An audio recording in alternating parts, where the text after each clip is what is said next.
found most of us were taught how to build a career, but I believe very few of us were ever taught how to build a life. We spend the majority of our waking hours at work, yet we rarely ask, how is that work shaping who we become? Are we growing? Are we fulfilled? Are we even awake in our own lives? Beyond the Role is a space for honest conversations with business leaders who believe leadership isn't about control, it's about consciousness. Let's go beyond the role with me, Melissa Dotson. The universe works. You know how I know? Because you're here with me, Melissa Dotson, on Beyond the Role. Let's get started. But before we do, I need you to go down and subscribe. Now that you subscribed, let's get on with it. Why am I starting a podcast? Well, that story starts 28 years ago.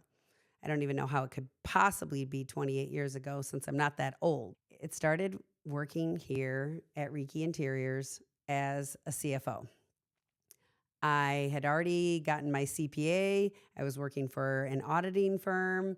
And then I met somebody who was like, you have to come work for Rieke. We really need you. We really need you. And I'm like, oh, I don't know. That seems like a boring job to go work for one company.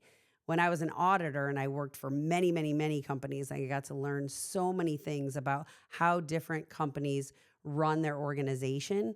And I'm like, oh, I'm going to go work for one company? That seems very boring to me. But it's been 28 years and it hasn't been boring one day because we're constantly, what's the next thing? What's the next thing? What's the next thing that we can offer to our customers? What's the next thing we can offer to our employees? And that's how I'm sitting in front of you right now. So I started as the CFO and I discovered way too many years late that I really shouldn't be a CFO. It really does not match my personality or who I am or what I like to do. I thought as an adult, you were just tired at the end of every day. But I met this man who gave me a personality test. It's actually a personality trait assessment. And when I took it, he looked at me and he was like, why in the world are you in accounting? Your personality is the complete opposite of somebody that could be in accounting. And I was like, well, I've been doing it. I have my CPA. I got almost straight A's in college, so I don't really know why I shouldn't be. But then I learned as I slowly got out of being in accounting that you don't have to be tired at the end of every day if you're in the right role. So that's one of the reasons why this is very important to me to bring you beyond the role. Because it's not just about a job title. It's not just about the work that you do. It's about how can that work help you be more personally fulfilled. When I was doing accounting and it was month end every time, I was like month end again. And I only worked like 8 hours a day, sometimes 10, but only 8. And I was exhausted. But then when I changed my role and I started meeting new people and really started to be the CEO and leading the company from a different way, I could work 16 hours a day and I'm still have energy at the end of every day because I'm being personally fulfilled and I'm doing the role that I was supposed to be doing. And it's beyond my job title as CEO. It's what am I doing and who am I touching and who am I reaching out to? Who am I helping? How am I helping them grow? How am I helping them become more than beyond the role for them? How can they be more personally fulfilled? We spend most of our waking hours at work. So it kills me when I hear people say, oh, I can't wait till I retire because I can do this, this, and this. And I hate my job. And oh my gosh, oh, thank God it's Friday. This has been the most horrible week.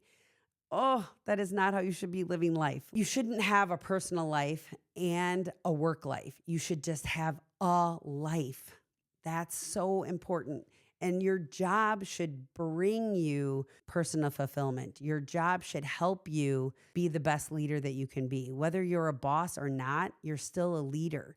And the happier you are in your job, the happier you can be at home with your friends, with your family. You can show up in a different way. I can tell you that when I was doing accounting work, I came home and my family probably wasn't that happy with me. I was more like a drill sergeant. And why can't we get this done and that? And I was tired and I didn't have enough energy for them. Now that I don't do that anymore, we have so much more fun. We show up in different ways. We have different conversations because I'm showing up in a different way. And if you can show up in a different way, the people around you show up in a different way. So how does an accountant go from just counting the numbers and doing month end at Rieke Interiors to owning the business and now doing a podcast? Well, it took me taking ownership of who I wanted to be and how I wanted to show up. So I learned everything. It's actually just who I am. I want to learn something new every single day. It's just part of my DNA that I want to learn something every single day, as well as I want to be a continual improvement process for myself. And I want to be a great leader, not just at work. I want to be a great leader everywhere. And I want to inspire people to live a better life beyond their job, but also letting their job be what makes their life great. Well, first we start with a software called Culture Index, which actually changed my life. I took this assessment. I met this man named Frank, who actually works for me right now, which is so cool. It's great how the universe works, how he introduced me to Culture Index. And he was the guy who was like, why are you an accountant? What are you doing? You're in the wrong role. And now here, I think it's 12 years later, he wanted to do something different with his life. And now he's in sales for me, spreading the word about culture and your environment. And it's amazing. So that's just cool how the universe works and pulls us all together. And the universe is pulling us together as well. So I'm so excited about that. So it starts with Culture Index. We do not hire anybody until they take the Culture Index so that we can see that their personality traits match with the personality traits that are needed for the position. That was like the first crack in, wow, what am I doing with my life? Obviously, I'm tired at the end of every day doing all of this accounting work. And now that I really get to see that, wow, my detailed dot from the Culture Index is so far to the left. Way back in the day, I was doing it all. I was the president of the company. I was the sales manager. I was helping in operations. I was helping in design. I did all the accounting with a little bit of help, but I was in charge of all of it. You can't do a good job if you're in charge of that many things. You need to get people in place that could help you. But how can I do that? We don't have any money. We're not making any money. This is years ago. But it was the best money that I ever spent. You know how they say it takes money to make money? Well, we figured out how to hire the right people, put them in place in the right role, and then we've been doing great ever since. So we went from literally making no money to making money that we get to share with our employees and the community and all of that, all with having the people in the right role. So now I have the most amazing executive team. I have a CFO who handles all the accounting. I have a chief revenue officer who handles all of the salespeople and bringing in the revenue. I have the most amazing operations manager who really brings the front and the back of the manufacturing with the front of the project managers and the designers all together as one team, which is so amazing. And now that I have that, I can start figuring out what's next for me. And at Rieke, we already create environments that are amazing, that really help make the environment match the culture, match the brand. We pull that out of CEOs that we meet with, and we're like, your space should be your foundation to build the best business that you could possibly imagine. So it starts with the foundation, but what's next after that? It's the people that are in that environment. And you don't want to just have those people be in that environment and, oh, here I come, I'm back at work. That's not what you want. You want those people to be passionate about your company. You want them to be passionate about their role and passionate about what they bring to the table and why they're there. They're not just there for a paycheck. They're there to personally fulfill themselves and do a good job and feel good about what they're doing. And that why is big enough to help them achieve their goals. So they have goals to achieve outside of work. Yes. They want to go on vacation. They want to have college, money for their kids. but they also want to be personally fulfilled at work and know why they're there and be part of something bigger, which is really exciting. So for me, I was able to then start really pushing the culture index of like, do we really have the right people in the right role? Are they happy? Are they fulfilled? And then that just started more and more where I started asking questions of what really matters to people. I meet with different employees that maybe are struggling, and then I sit down with them and really listen. What fulfills them up? I also have them do an exercise where some of them are like, oh, this is a very tedious exercise. I make them for a week. If they can do it for 2 weeks, I push them a little harder. What are they doing every 15 minutes? So from the time they get here to the time they leave, they document every 15 minutes, what are they working on? And then at the end of the week or two, we sit down together and we go over what filled them up, what drained them, and what was neutral. So the things that drain them, is there somebody else in the company that could do those? Or maybe some of the things that drain them, we don't even really need to be doing anymore. You really need to ask yourself, why are we doing this? What does it bring? Does it bring anything better to our customers? Does it bring anything better to our employees? Maybe it does, maybe it doesn't. Then the things that fill them up, well, how can we do more of those things? How can they work on more of those things? So what the other thing that Culture Index taught me was maybe something that I hate doing, somebody else loves doing. So that can be in anybody's role. It doesn't have to just be the leader. Oh, the leader gets to delegate. It's not about that. It's really about how can we build a team that works better together. So Johnny works on this and he loves this, and Amy works on this and she loves this, and they might be the opposite. So how can I, as a leader, sit with both of them and maybe change up their roles? Like, it doesn't have to be, well, oh, I'm in order entry, so I have to do it exactly this way. Well, maybe there's parts of order entry that that person doesn't like, and we can switch them to somebody else. So that is definitely how I work at that. And I also push them to really work on what matters to them, not what matters to me, to them, to their boss, to them, to their spouse, to them, to their parents, to them, anything, what matters to them.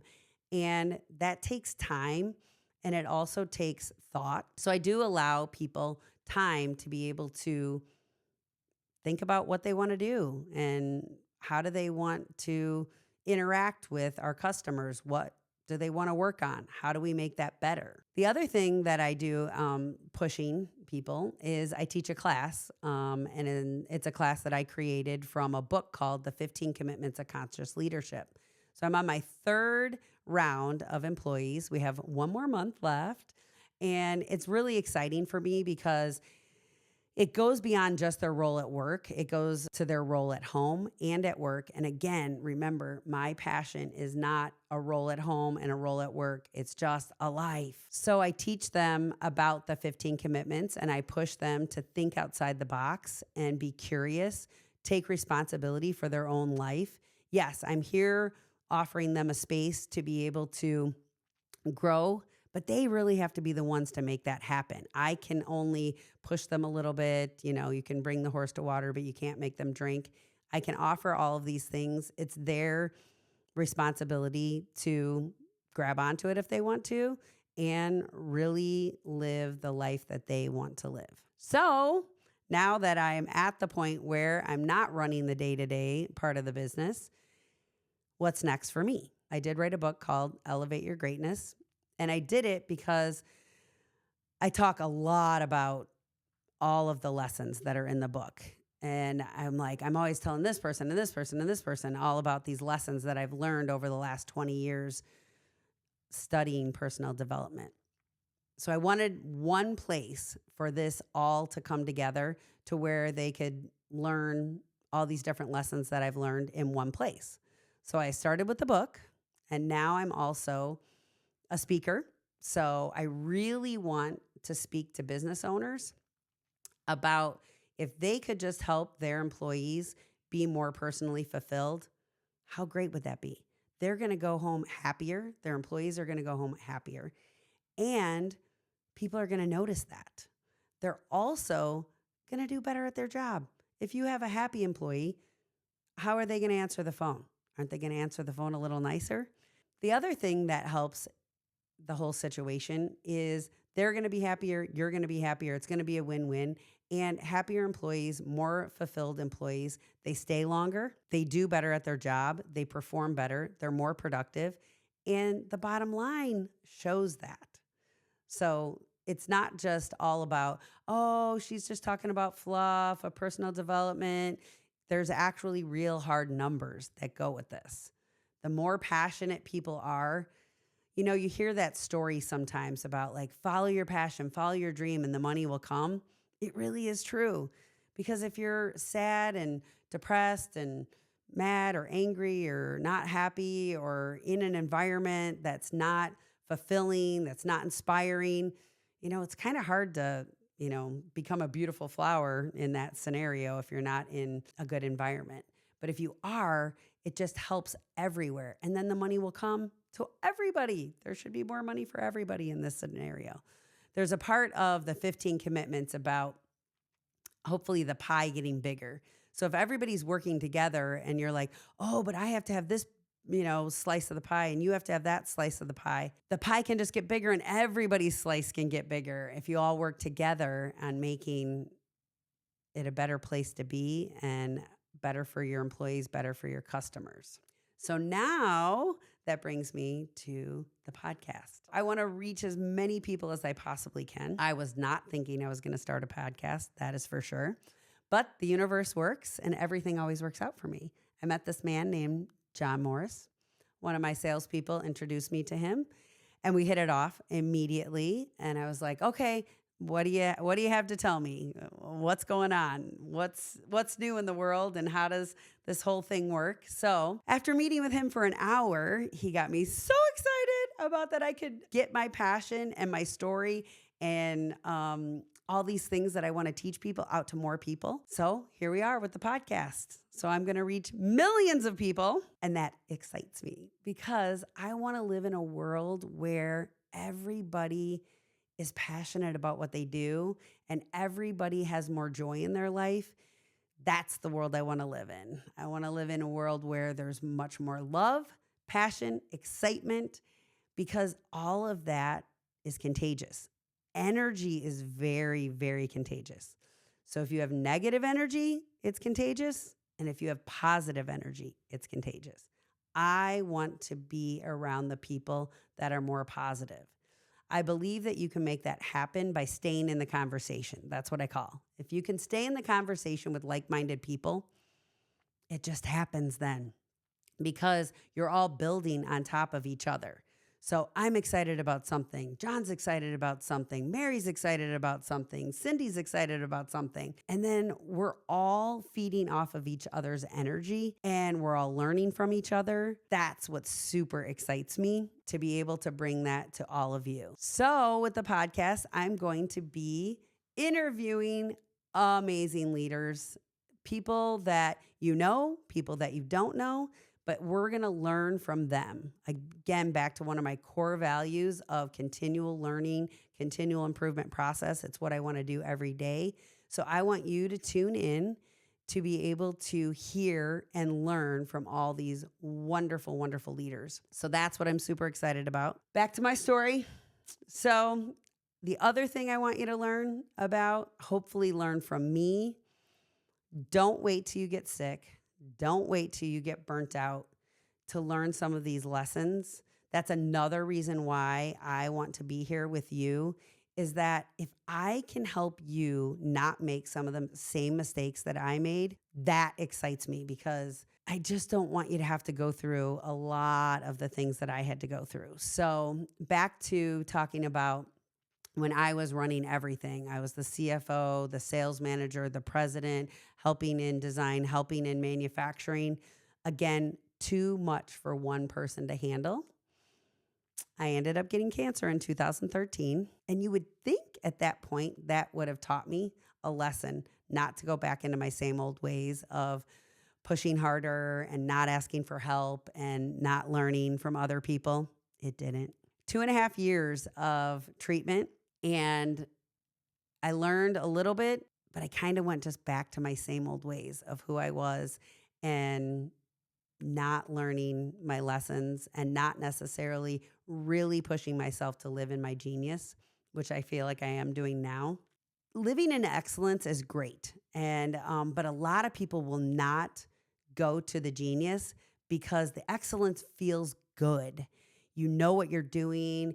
You're not pushing yourself out of the envelope. But if you can reach to live at your genius level, then you're really pushing the envelope.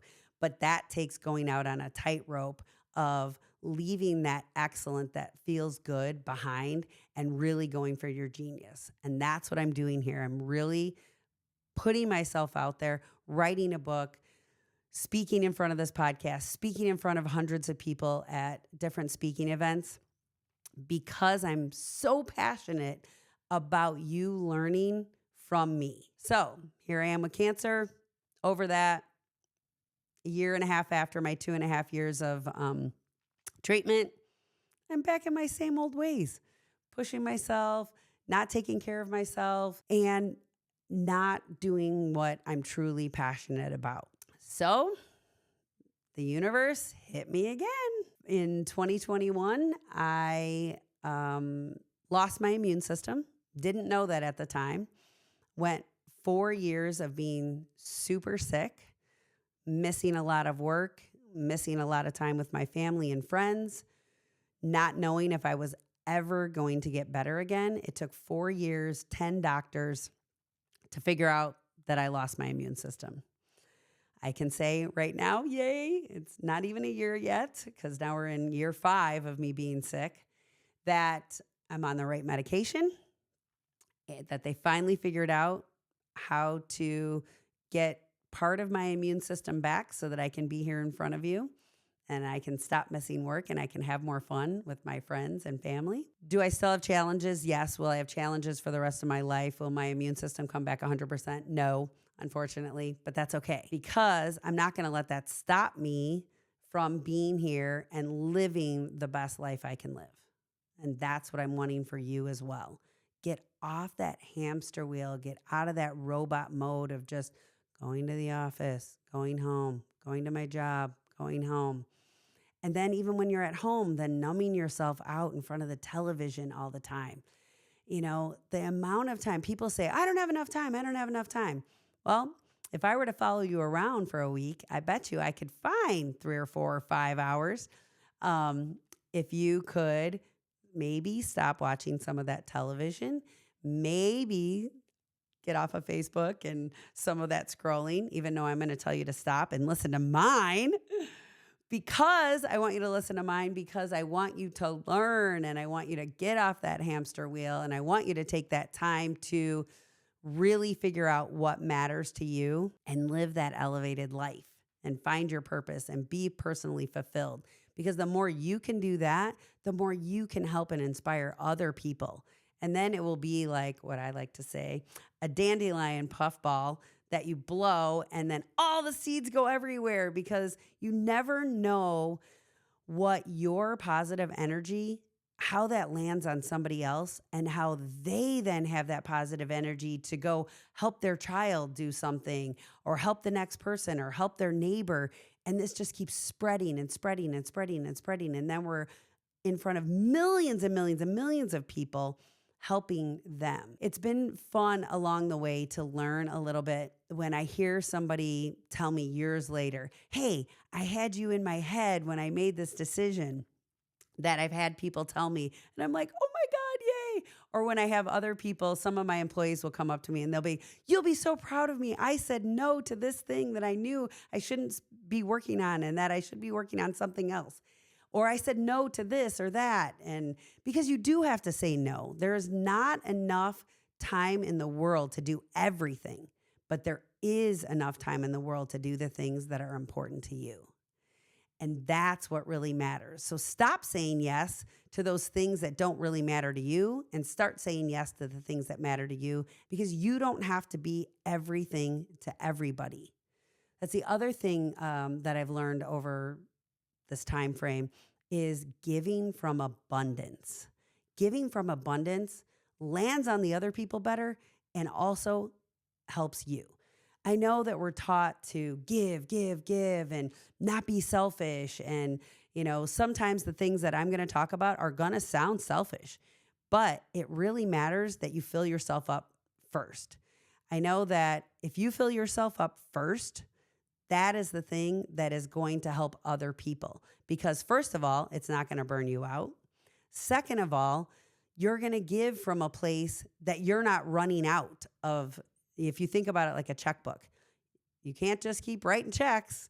They're going to bounce at some point in time. You can't just keep giving. You're going to get sick at some point in time. So if you keep filling yourself up and then give from that abundance, then you're not giving from an area of resentment. You're giving from passion. And then think about how that lands on the other person. If you're giving from resentment, how does that land on them? If you're giving from your passion and your abundance, how does that land on them? It lands much better when you give from abundance. So that's part of also some of my passion of I want to give from abundance to my employees.